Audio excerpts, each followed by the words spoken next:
Salutations, pups, and welcome to Chapter 15 of the one they call Broccoli by Texiliaz. As always, the link to the fic will be in the description below. And with that out of the way, let's get on into the chapter. Chapter 15, USJ and Protective Instincts. Summary. The day for the USJ trip is finally here. But things don't go exactly as either the heroes nor the villains had planned. Author's notes. Hello, everyone. Oh boy, here we go. The USJ. Super excited and nervous for this chapter. But damn, writing action scenes are hard. Hopefully, it is enjoyable.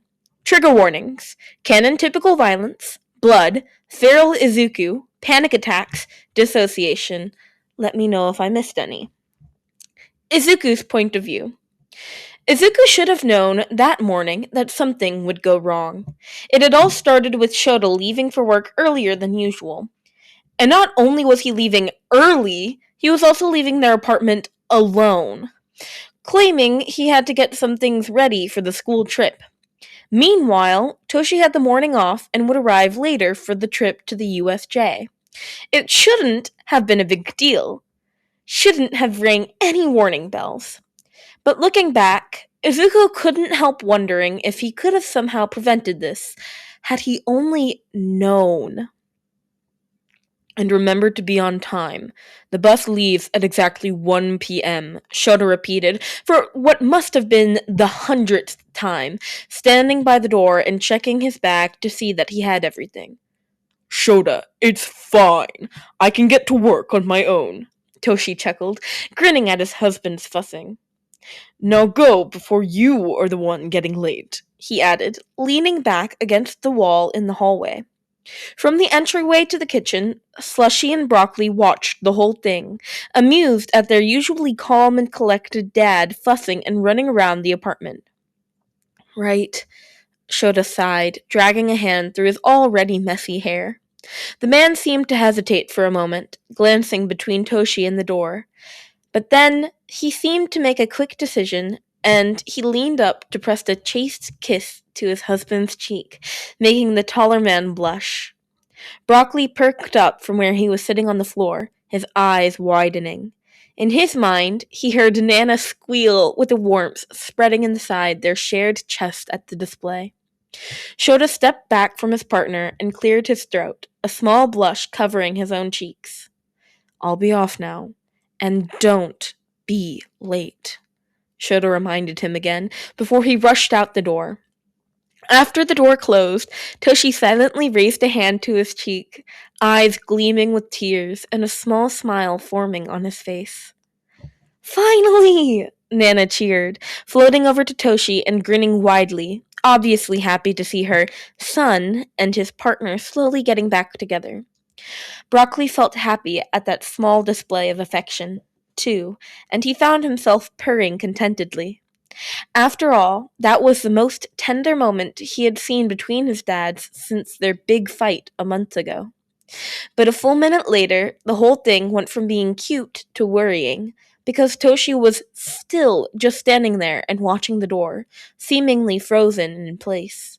Broccoli and Slushy glanced at each other before they moved over to their dad and bumped their heads against his leg, trying to gain his attention. Startled, Toshi jumped before looking down and smiling tearily at him. Hey, little ones. I'm okay, he murmured, kneeling down and petting them. I should probably get ready soon, too. But how about we get you guys some breakfast first? Broccoli purred at that, and he followed Slushy excitedly into the kitchen, their dad walking behind him. He had a feeling that today was gonna be great. Toshi was late. No, not so much as late, as he didn't even show up. Izuku had let himself believe, to the last moment, hoping and begging to whatever was listening, that Toshi hadn't missed the bus, and was instead going to meet them at the facility instead. But when he saw Aizawa holding up 3 fingers to 13, silently letting them know that All Might had run out of time for the day. Beside him, Nana was seething. Damn it, Toshi, you reckless idiot! You had one goddamn job! she groaned, putting her face in her hands. Izuku couldn't help but agree, disappointment settling in his stomach. And judging by the tired and dark look on Aizawa's face, he would say the man was disappointed too. So much for patching things up, Izuku thought sadly, knowing this would surely be another huge blow to their already strained relationship.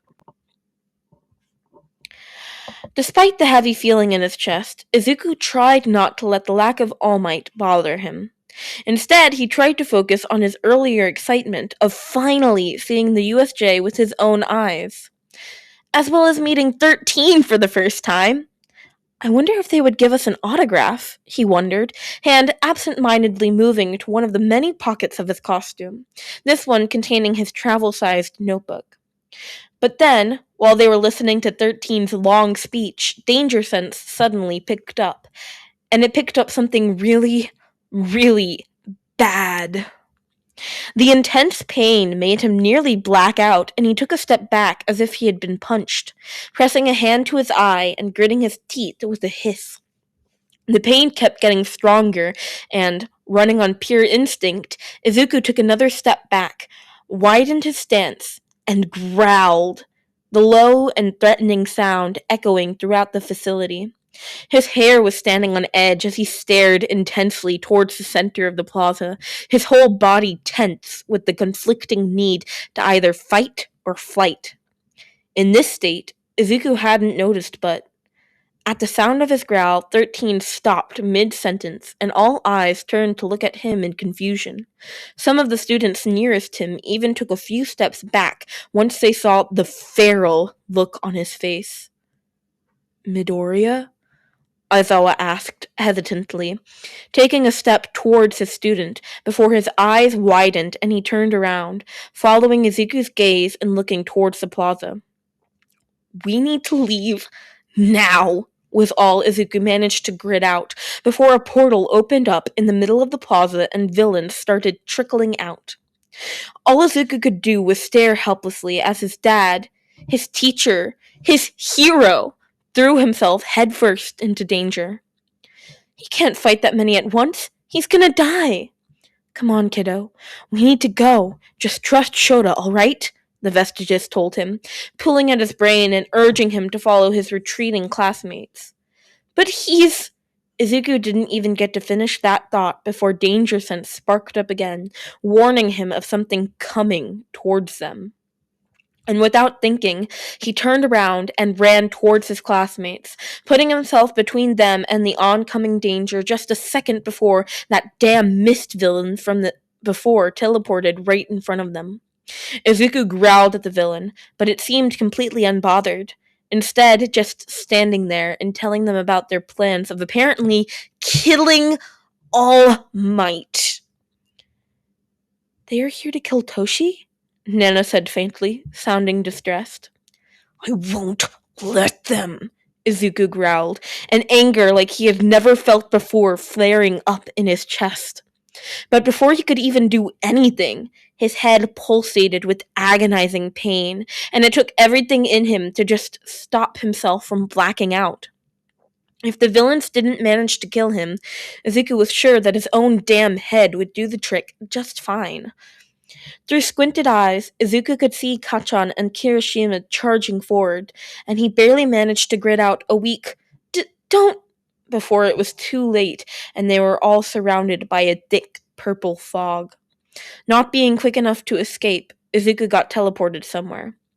And of course, they had to dump him into water. Fucking water. Like, okay, Izuku knows that they are literally in life-threatening danger and that this should probably be the least of his problems, but did it have to be goddamn water? Izuku, focus! Daigoro scolded sternly, bringing Izuku back to the moment at hand as he shook his head and started swimming towards the surface. A new pang of pain hit Izuku's temple, and he had just enough time to turn around and see some sort of shark villain coming at him. But before Izuku could even react, someone kicked the shark right in the face, saving him. Izuku's eyes widened when they met Asui's, and the next thing he knew, he was hoisted up on the boat and was shivering violently. Why did it have to be water? He found himself once again asking, giving a full body shiver and pushing down his panic at the feeling of his cold, wet hero costume clinging to his skin. Beside him, Asui was giving him weird looks, and after a moment, she patted his back, causing him to flinch. Sorry, I'm okay. Sorry, Izuku apologized, shaking his head and standing up, pushing down another shiver. Just don't like water, he muttered, feeling ridiculous. Asui didn't laugh at him, though, instead just giving him a sympathetic look, and they moved on to planning on how to get out of here alive. Thankfully, his flash bombs hadn't been ruined underwater, and his capture weapon was just long enough to reach a nearby cliff along the shore. So, with one well-timed flash bomb and Asui holding onto his back, they had flown off, landing far away from the villains and that horrible water. Garo, we should probably regroup with the others, Asui said quietly as they made their way between the cliffs, staying low to the ground in case there were any villains lurking around. Inside his mind, several voices agreed with his classmate's statement. But despite that, Izuku's eyes and mind were laser-focused on the center of the plaza, where Aizawa was currently fighting all alone. I'm sorry, Asui, but I can't follow you to the entrance.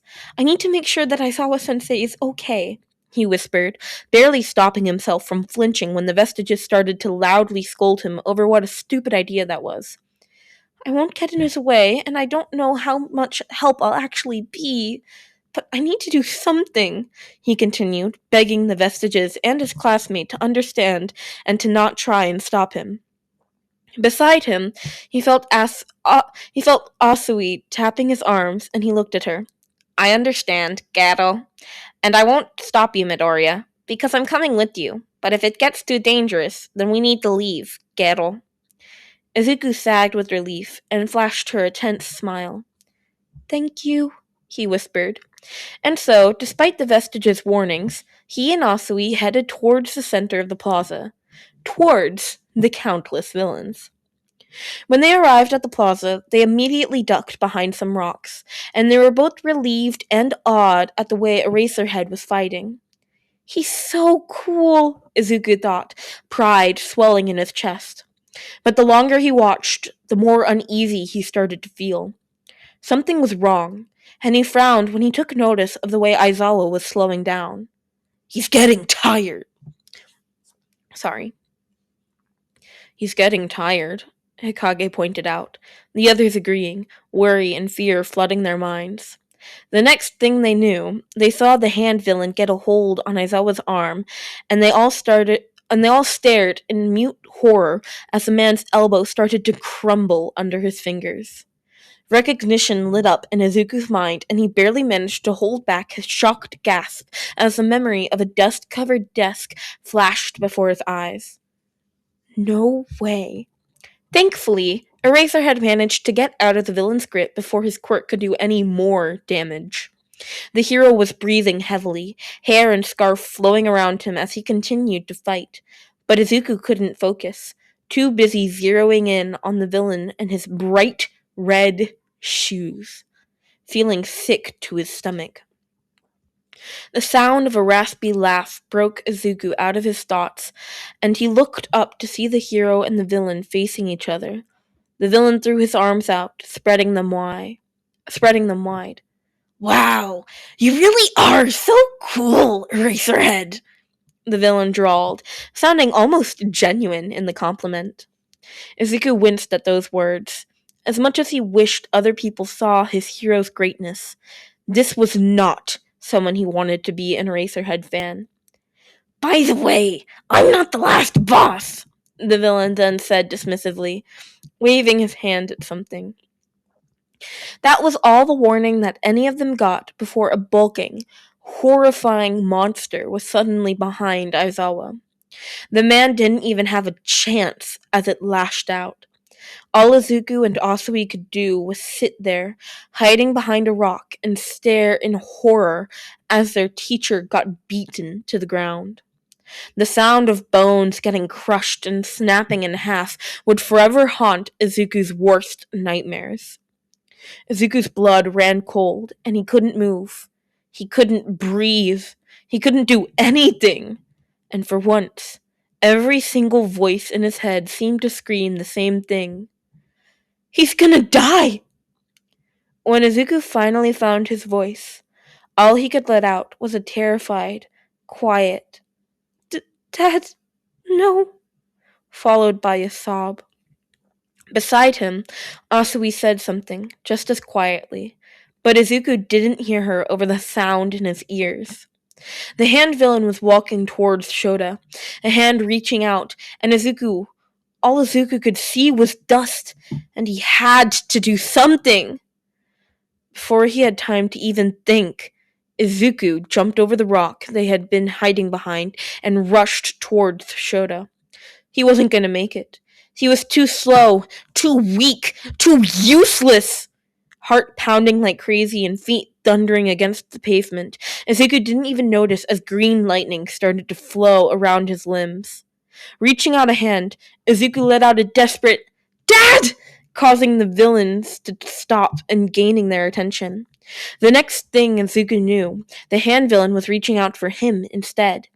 But Izuku had no way to stop him or dodge in time. He foolishly closed his eyes and braced himself. I'm sorry, he thought. A hand closed around his arm, and he flinched, ready for the pain. But nothing happened?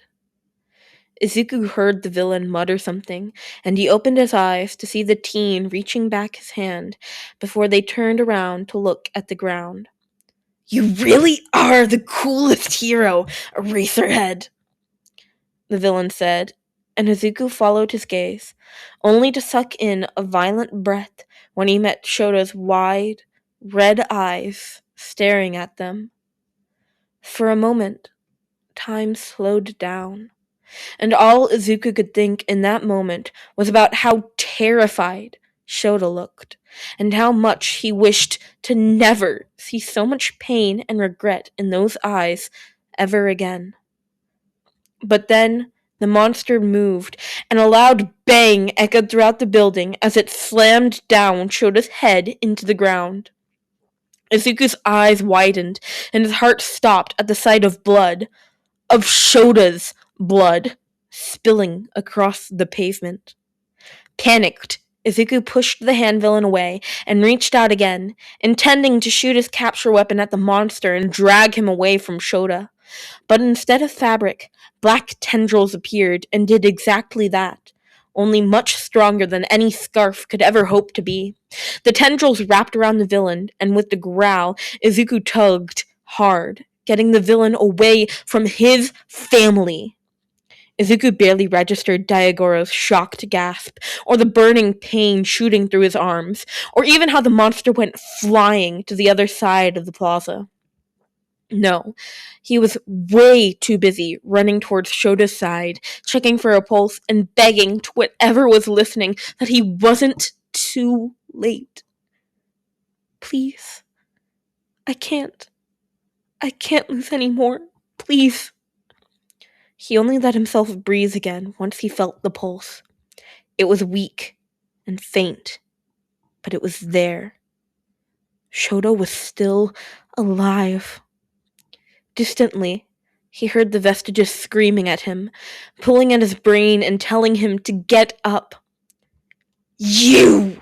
The villain snarled, grabbing Izuku's arms in a four-fingered grip, pulling him to his feet and making him turn around to look at him. Izuku hadn't even noticed the villain getting closer, danger sense having been weirdly absent for a while now. Don't ignore me, you brat! Why? Izuku growled, his expression turning into a snarl as he cut the teen off. Huh? Why are you doing this? Planning to kill All Might? Killing Eraserhead? Killing kids? Why? Izuku repeated, glaring at the villain, an anger like he had never felt before burning in his chest. I need a reason, the villain said, sounding genuinely confused and only adding fuel to the fire that was Izuku's rage. Izuku grit his teeth.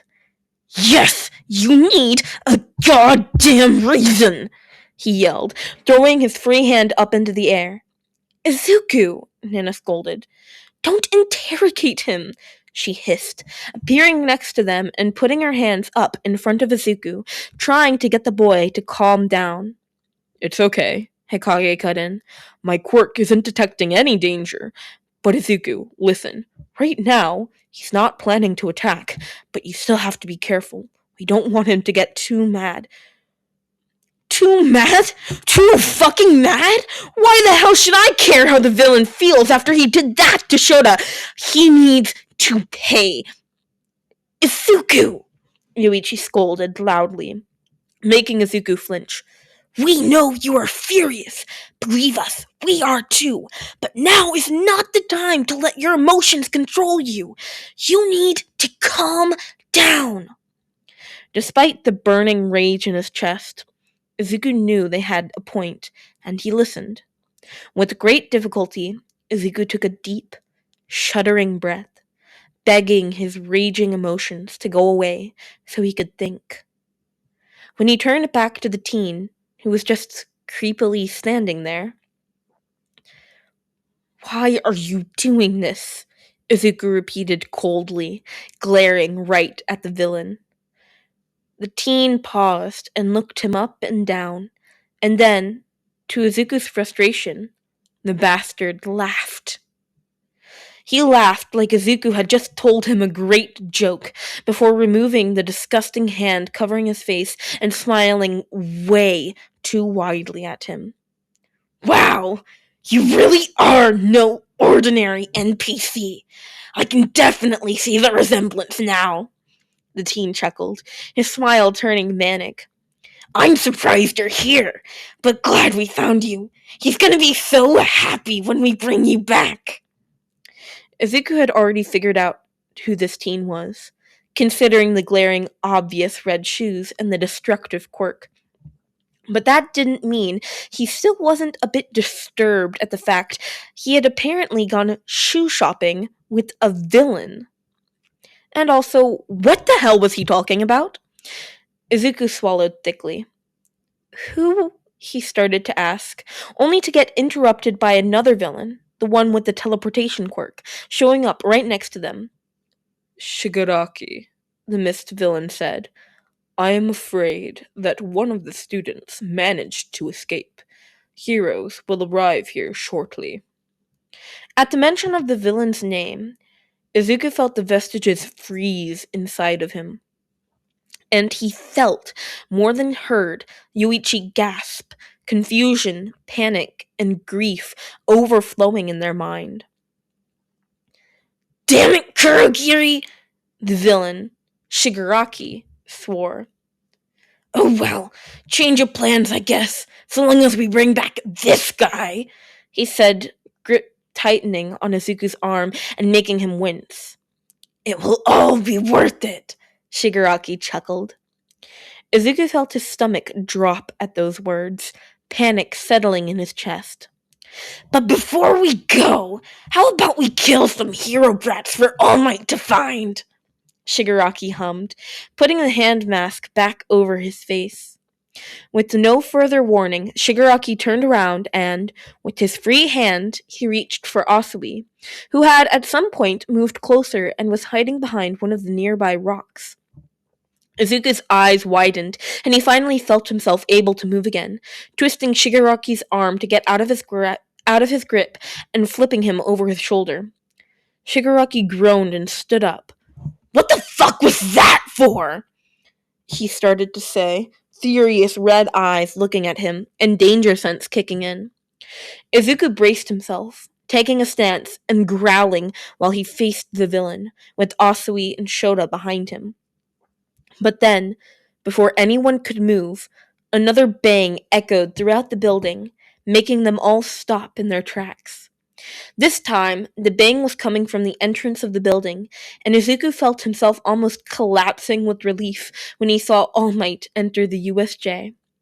Izuku barely registered what was happening before he was suddenly standing several feet away from where he had just been. Asui was close by his side, looking just as confused as Izuku was feeling. In front of them, All Might was standing tall, holding an unconscious Shota in his arms. And the man looked furious. All Might turned to look at Izuku and Asui. "Are you two alright?" he asked, voice and posture tense. They both nodded shakingly. "Good. Please take Aizawa back to the entrance. And don't worry. I am here now," the man said, his booming voice echoing around them and reverberating with their very souls. Beside him, Izuku saw Asui tearing up, and he felt himself doing the same, rubbing at his eyes before he shakingly reached out to carry Aizawa, shooting his hero a tearful smile. Not even a moment later, the villain was marching towards them, yelling some bullshit about killing All Might, and also taking the green-haired brat back with them. At those words, Izuku saw All Might tense even more. All Might? Izuku began to say, only to get cut off by the hero raising a hand, silencing him. "Go!" All Might growled, giving them both and Aizawa one last look before charging forward. For a moment, Izuku couldn't move, frozen in place as he again watched one of his dads rush headfirst into danger. He was coming to realize that he really didn't like it. Let's go, kiddo," Asui croaked out, tugging at Izuku's uniform and getting him back to reality. Right, Izuku answered shakingly, shifting his hold on Aizawa's arm and making his way towards the exit together with Asui. Not even halfway to the stairs, Izuku had to stop, his blood running cold as pure terror filled his very being. "Toshi, no!" Nana cried out, her form flickering violently next to them, and making Izuku stop to follow her gaze. All Might, Toshi, was in trouble. The villains had him trapped and were lowering him into the portal. They were gonna... Izuku's breathing quickened, and he felt his whole body wanting to move, to run, and to help. But he also couldn't leave Shota. As if hearing his prayers, Uraraka and Sato came running down the stairs towards them. Making a quick decision, Izuku shot an apologetic glance at Asui, who was looking at him with a "don't do it" expression. "I'm sorry. I have to. Please look after him," Izuku stammered, before he got out from under Aizawa and took off, barely noticing his 3 classmates yelling after him. Izuku's feet thundered against the concrete, his heart threatening to burst out of his chest as he once again rushed towards the monsters planning to kill his dads. But no matter how fast he ran, he wasn't going to make it. He needed to be faster. He needed to be stronger. Green lightning suddenly sparked and coursed all across his body, and he charged forward. But it wasn't enough. He wouldn't get there in time. Reaching out, he called on the power he had felt before, begging it to come forward, and feeling like crying when nothing happened. And instead of rushing towards Toshi, a portal appeared in his way and was ready to send him God's nowhere, and he had failed. It all happened in a blur after that. One moment, Izuku was staring at a certain doom. Then, the next thing he knew, he was surrounded by Kacchan, Todoroki, and Kirishima, all fighting and helping All Might turn the tables on the villains. Izuku got up from where he had fallen over and tried to take a step forward to stand next to All Might, only to flinch when he finally noticed the various bruises decorating his body. Even though he hadn't used it to attack anything, it seemed like that small moment of full cowl while running was enough to damage his body this much, rendering him useless. And All Might, with his time limit, seemed to be in a similar state. The hero was currently bluffing to get them to leave, and Izuku grit his teeth and stood up straighter, begging that the villains not call their bluff. Meanwhile, Shigaraki was swearing up a storm. No! This isn't how it was supposed to go! The villain then turned to Izuku, glaring at him. What are you just standing there for? Let's go! Shigaraki told him sternly, as if he was expecting Izuku to just waltz right over and come with them. Izuku paled and took a step back, shaking his head in mute horror. Shigaraki took a step towards him, and danger sense activated in his mind. But then, bullets rang through the air, shooting Shigaraki before the mist villain dragged the teen towards the portal, telling him they needed to leave. The last thing Izuku saw was furious, red eyes staring at him. We'll be back, Shigaraki snarled. And with that, they were gone. As soon as the portal closed, Izuku collapsed to the ground. Even though Izuku was pretty sure that nothing had broken during the fight, he could still feel his whole body bruised from overusing his quirk. But he barely felt the pain anymore. Neither did he register the wall Cementos put around him and Toshi, shielding them from the other students' eyes. In a cloud of smoke, Toshi shrunk back into his true form and walked over to him. Are you all right, my boy? Toshi asked him gently, kneeling down next to him and laying a bony hand on Izuku's shoulder. Like a dam breaking, Izuku drew in a sharp breath, and he threw himself forward, latching onto Toshi tightly and crying into his chest. I'm sorry. I wasn't strong enough. I couldn't do anything. I'm so sorry that you and Shota got hurt. I'm sorry, Dad. I'm so sorry. Izuku cried, his voice cracking and throat hurting as he sobbed his heart out. With trembling arms, Toshi hugged him back just as tightly and buried his face in Izuku's unruly hair. It's all right, my boy. I'm sorry for not being here for you. It's okay now. It's okay. Toshinori's point of view. There wasn't much that scared Toshinori. Or, well, that wasn't entirely true. In truth, he was scared of a lot of things, like spiders, or small closed-off spaces, or, God forbid, Gran Torino. But those were all just normal feelers that scared him. Nothing like that could measure what he had felt today. Because today, he had been terrified.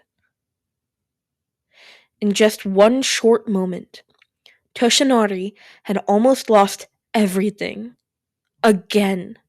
His husband almost died. Their kids almost died. And it would have been all his fault for not being there when they needed him the most. The thing was, Toshinori had thought he had more time this morning. He hadn't even used up 2 hours by the time he reached the school, so he should have had plenty of time for him to still attend the trip. But when he arrived at UA, collapsing by the gate and coughing up blood, he became aware of his fatal error. One for All was leaving him. And it was doing it so much faster than he or anyone else had anticipated. This morning, he believed he had done the right thing to stop and help the civilians in danger. But now, not for the first time, Toshinori was questioning himself and his actions. He couldn't have known. The quirk had felt fine just a few days ago. But that didn't matter. Because whether he knew about it or not, the fact remained that he had indirectly put his husband in the hospital, as well as endangered all of their kids. And, oh God, their kid, Midoriya. The villains had tried to take his boy with them. Just the thought of how close they had been to succeeding made Toshinori's blood run cold. And the things they had said were confusing at best and horrifying at worst. He didn't want to doubt Midoriya, but the villains had acted like they somehow knew each other. Or at least, they seemed to know him. Only 1 week into UA, and for some reason, his successor had already become a target to this previously unknown league of villains. And he had no idea why they were after him, but the thought of them taking young Midoriya terrified him. But right now, he couldn't ask his student about any of this, even if he wanted to, because ever since his breakdown, or the kid had called him Dad, of all things, the kid had gone mute and was mostly unresponsive. And as much as Toshinori had dreamed of the day young Midoriya would call him Dad, right now he couldn't even bring himself to feel the least bit happy. Not when his kid sat next to him outside the USJ, curled up by Toshinori's side, gripping his hand in a vice grip and staring at the ground with blank, unseeing eyes. And Toshinori had no idea what to do to help him. So, feeling helpless, he just sat there with his student, an arm across the smaller boy's shoulders, while the medics looked over them both, and they waited for Detective Tsukauchi to arrive. He noticed a few of the other students were giving Toshinori curious and even suspicious looks, but he just waved at them, telling them that he was a family friend of Midoriya who was working at the UA staff.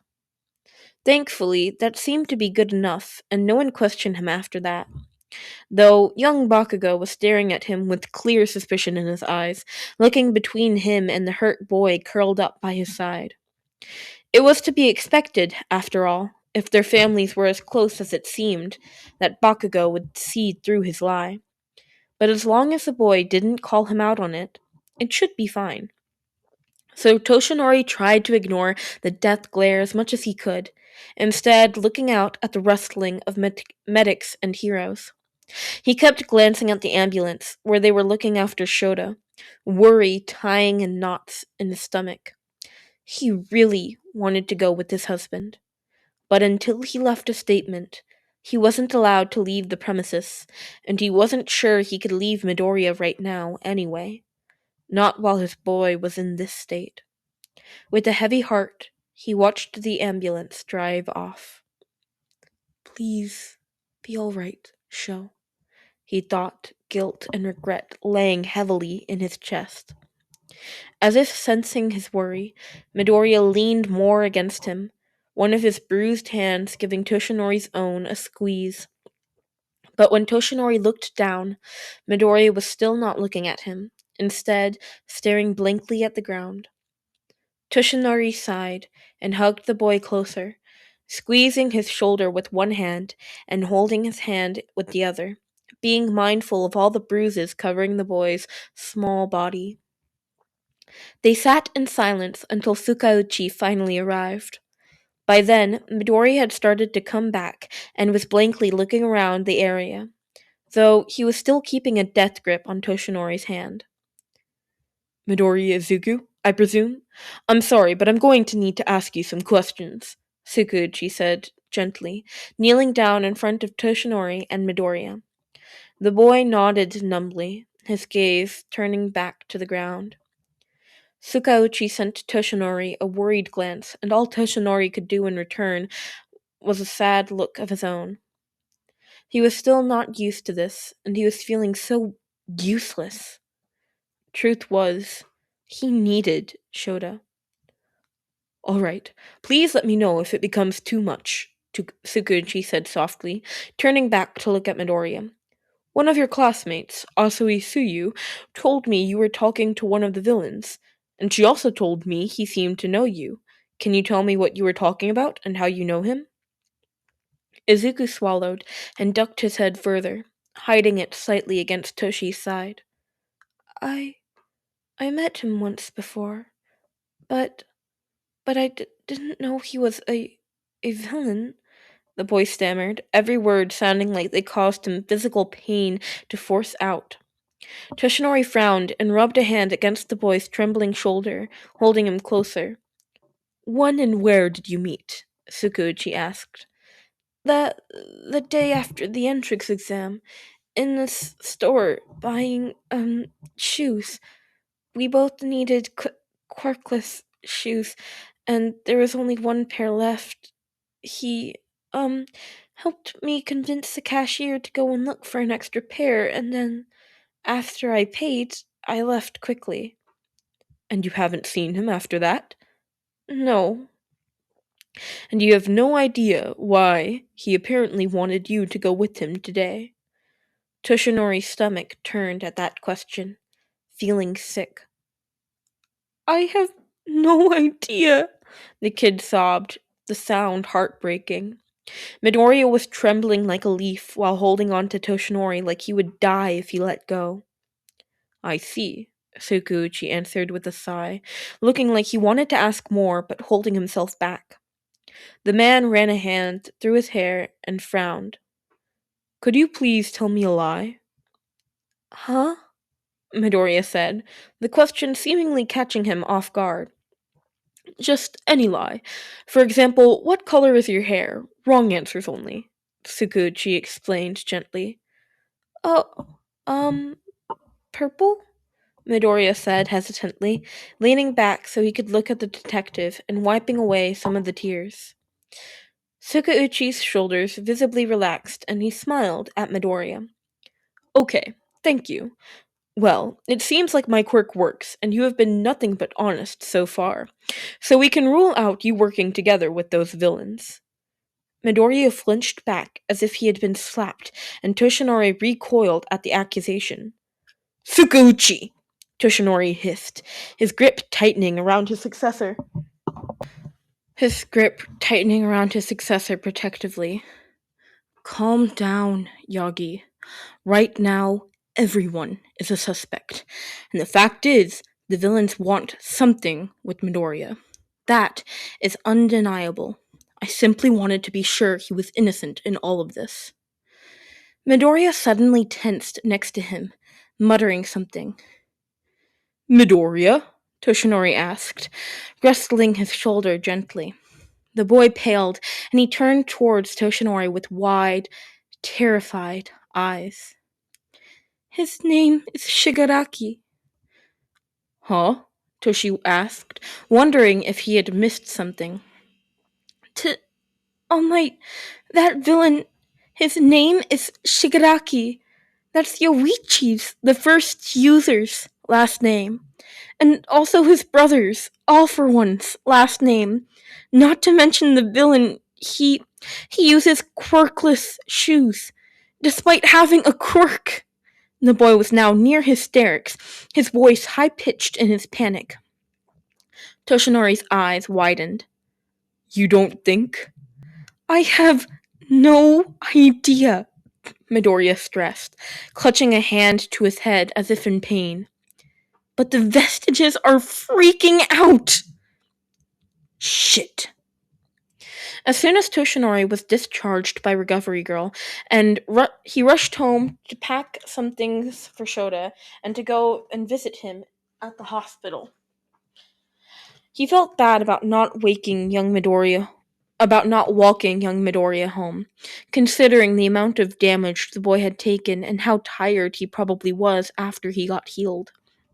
But his student had insisted that Toshinori go home and had stressed he would be fine, even promising to have Nezu accompanying him until someone picked him up.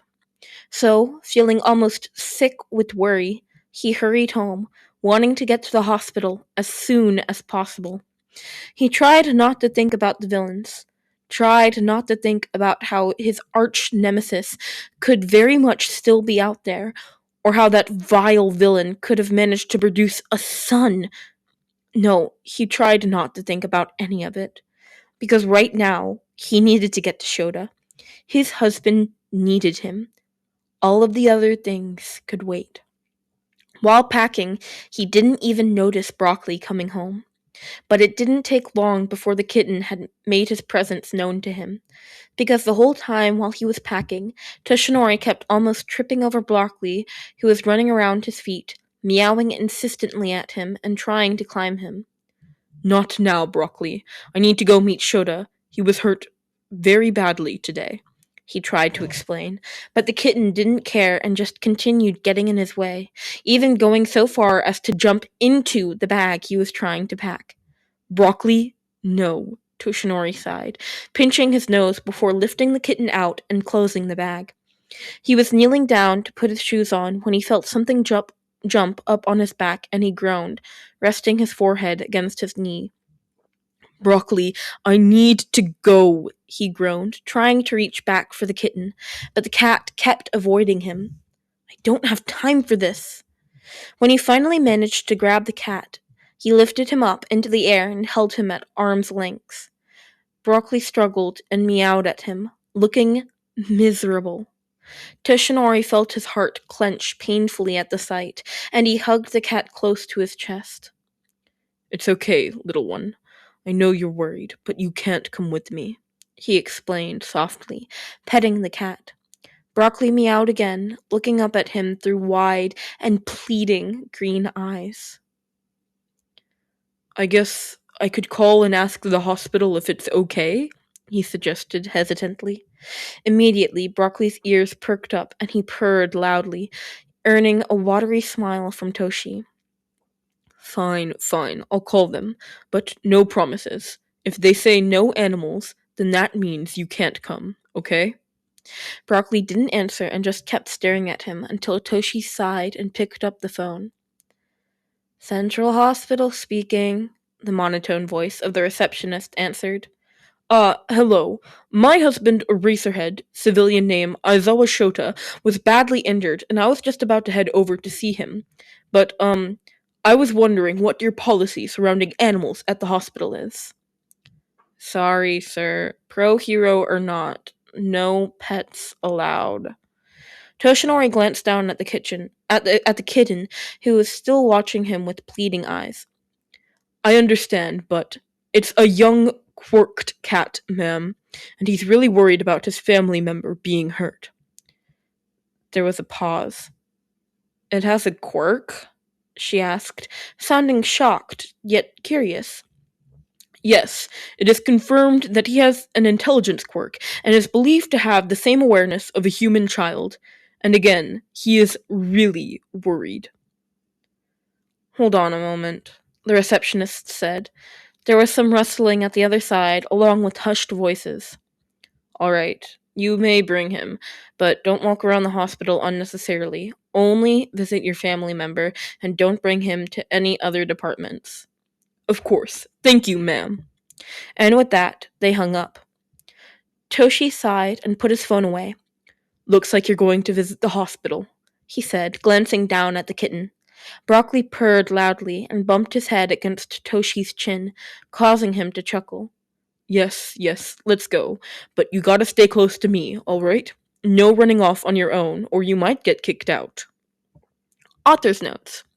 I feel the need to point out that I absolutely hate the people with DID have an evil or villain alter trope, because it is bullshit and inaccurate. Angry alter? Yes. Violent alter? Also, kind of, yes. But people with DID rarely hurt other people.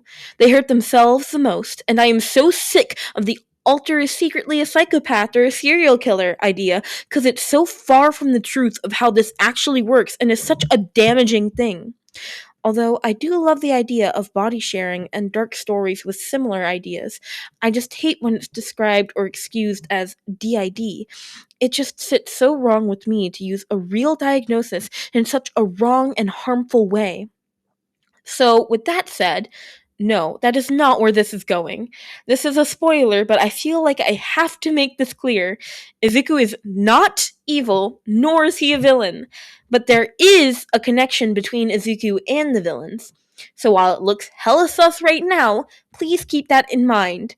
I don't want to see anyone accusing him, or any part of him, of being evil in the comments. Let's kill that Hollywood bullshit lie of evil alters. Thank you. That said, I'm curious to see if anyone can figure out the actual connection. Anyway, sorry for the rant. Hope you liked this chapter. The next chapter is mostly finished, and that should be up next week. Hope you look forward to it. Take care, everyone. And that is the end of chapter 15 of the one they call Broccoli. I hope that everyone enjoyed. It was really fun to read this one.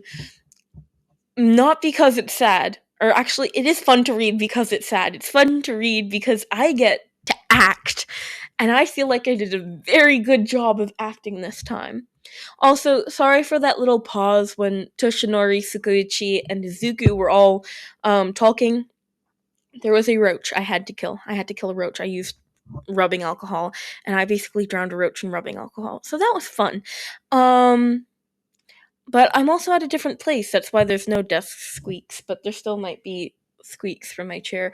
So sorry about that. And I'm sorry if any of the parts of this are like super quiet.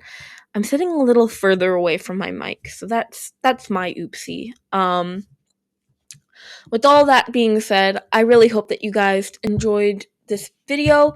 Please leave a comment. They make me so happy. They make me so happy to read your comments, and I heart every single one of them.